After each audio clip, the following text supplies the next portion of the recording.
Assalamualaikum warahmatullahi wabarakatuh. Alhamdulillah rabbil alamin. Allahumma shalli ala Muhammad wa ala ali Muhammad. Nah, sahabat sekalian yang dirahmati Allah Subhanahu wa taala. Pertama, marilah kita selalu bersyukur kepada Allah karena telah melimpahkan rahmat, nikmat dan karunia-Nya kepada kita semua. Semoga dengan itu semua semakin mendekatkan diri kita kepada Allah dan semakin menambah kadar keimanan dan ketakwaan kita kepadanya. Salawat dan salam semoga selalu tercurahkan kepada Nabi kita, Nabi Muhammad SAW, kepada keluarga, para sahabat, dan kepada siapapun yang menjadi pengikut setia beliau sampai pada hari kiamat nanti. Nah, sahabat sekalian yang dirahmati Allah Subhanahu wa taala, di dalam Al-Quran Allah Subhanahu wa taala berfirman, yakni dalam surah At-Taghabun, surah ke-64 ayat ke-11. A'udzu billahi minasyaitonir rajim. Bismillahirrahmanirrahim. Ma asaba min musibatin illa biidznillah. Wa may yu'min billahi yahdi qalbah. Wallahu bikulli syai'in alim. Allah Subhanahu wa taala berfirman, ma asaba min musibatin illa biidznillah. Tidak ada sesuatu musibah pun yang menimpa seseorang kecuali dengan izin Allah. Nah, kita tahu bahwa musibah itu adalah sesuatu yang membuat manusia menjadi sulit, ya, merasa terganggu dan merasa tidak nyaman, ya, dengan sesuatu yang terjadi pada dirinya. Bahkan di dalam Islam itu tali sendal putus pun itu termasuk dalam kategori musibah. Ya, jadi pernah suatu ketika Amirul Mukminin Umar bin Khattab, ya, tali sendalnya putus.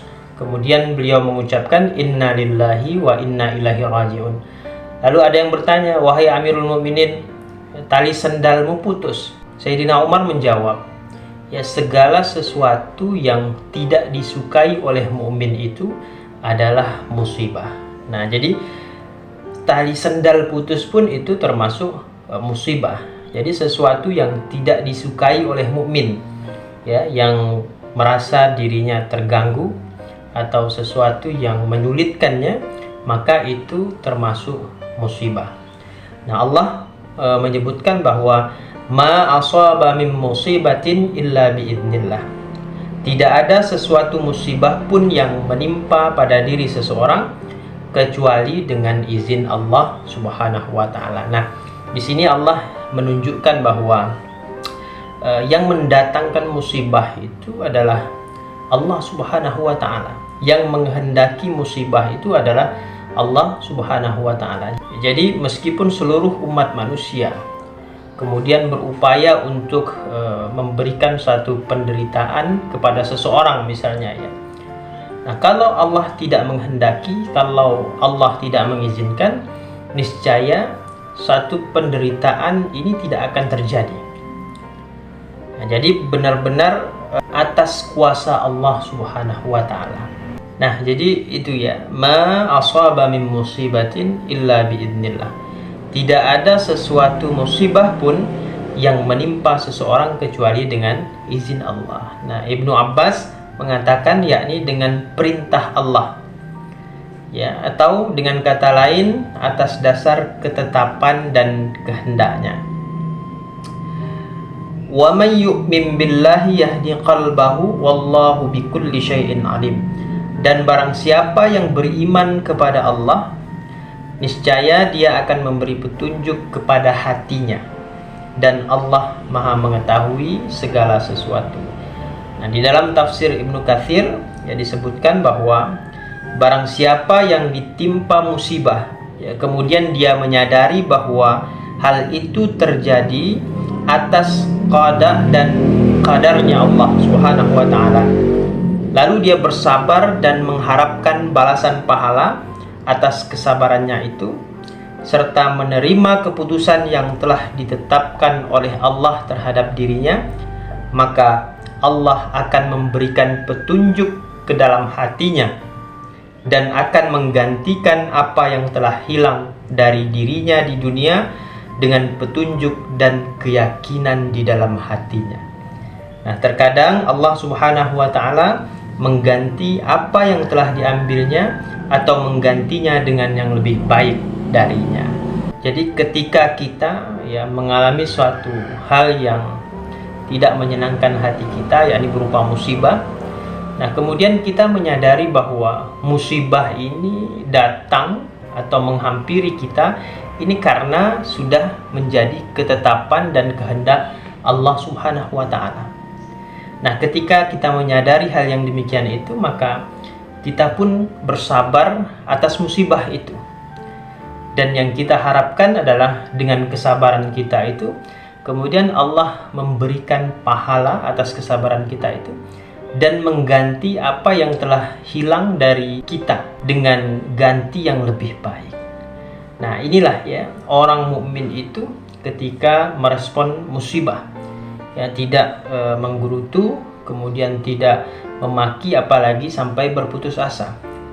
Justru orang mukmin itu dia menyadari bahwa musibah ini adalah semata-mata dari Allah, atas izin Allah, karena Allah ingin menguji hambanya, karena Allah sayang kepada hambanya, maka dia datangkan musibah itu kepada hambanya.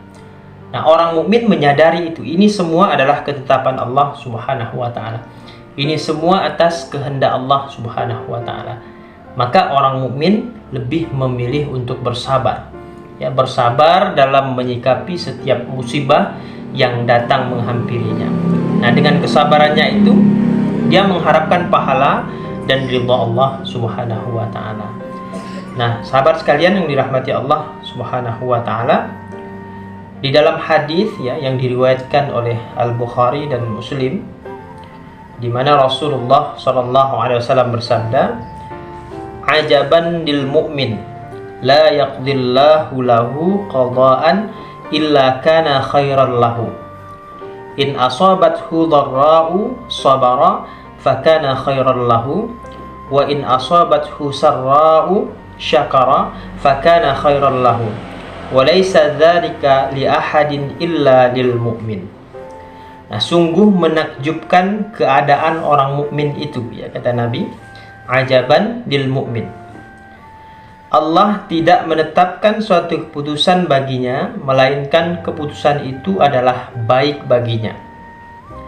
Jika ditimpa kesusahan, maka ia akan bersabar, dan yang demikian itu lebih baik baginya.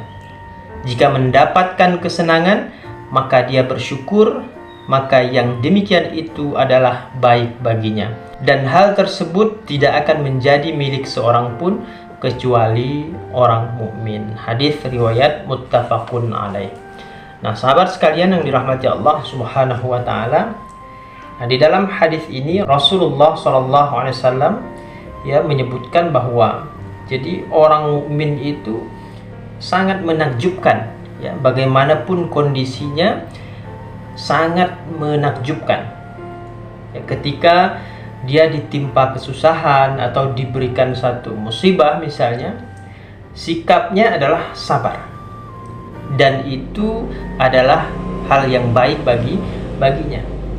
Nah, ketika dia diberi kesenangan, diberi kemudahan, kelapangan begitu dia bersyukur, dan itu lebih baik bagi dirinya. Jadi itulah dua senjata mukmin itu, sabar dan syukur, yang harus kita tanamkan dalam diri kita, tanamkan dalam jiwa kita. Jadi sabar dan syukur. Nah, jadi apapun kondisinya, kita selalu menyikapi dengan sabar dan syukur. Nah, saya kira itulah kunci kebahagiaan kita. Kunci kebahagiaan seorang mukmin itu. Nah, kalau dia pegang dua hal ini, niscaya dia tidak akan pernah merasa sengsara dan tidak akan pernah merasa menderita. Jadi ketika kondisi sulit dia bersabar, ketika kondisi sedang dia bersyukur. Nah, inilah yang saya kira harus menjadi pegangan kita, harus kita tanamkan dalam diri kita, bahwa setiap musibah itu adalah atas kehendak Allah Subhanahu wa Ta'ala. Nah, dengan menyadari itu, maka kita akan meresponnya dengan iman, dengan iman, dengan keyakinan, kepercayaan kita kepada Allah Subhanahu wa Ta'ala, bahwa setiap yang Allah berikan kepada kita justru itu adalah sesuatu yang baik, ya, yang tidak pernah kita pikirkan. Ya, meskipun kita menganggap bahwa sesuatu itu mungkin dalam pandangan kita buruk, begitu ya. Tapi belum tentu yang buruk itu buruk juga bagi kita. Yang tampak buruk itu bisa jadi sesuatu yang baik menurut Allah Subhanahu wa Ta'ala untuk kita. Ya, justru sebaliknya, yang tampaknya baik dalam pandangan kita belum tentu itu baik juga menurut Allah untuk diri kita. Maka setiap sesuatu yang terjadi pada diri kita harus kita sikapi dengan kacamata iman, ya, bahwa sesuatu yang terjadi itu atas kehendak Allah. Nah, dengan begitu maka kita akan meresponnya dengan dua hal tadi itu, ya. Kalau kondisinya sulit, ya, tidak menyenangkan, maka respon kita sabar. Sebaliknya kalau kondisinya senang, ya, membuat kita bahagia, begitu, maka respon kita adalah syukur. Nah, inilah, ya, dua senjata mukmin yang mengantarkan kita kepada kebahagiaan hidup, baik itu di dunia maupun di akhirat kelak. Nah, sahabat sekalian yang dirahmati Allah Subhanahu wa Ta'ala, demikian yang dapat saya sampaikan. Mudah-mudahan yang sedikit ini dapat memberikan manfaat kepada kita semua. Saya akhiri, billahi fisabilil haq fastabiqul khairat. Wassalamualaikum warahmatullahi wabarakatuh.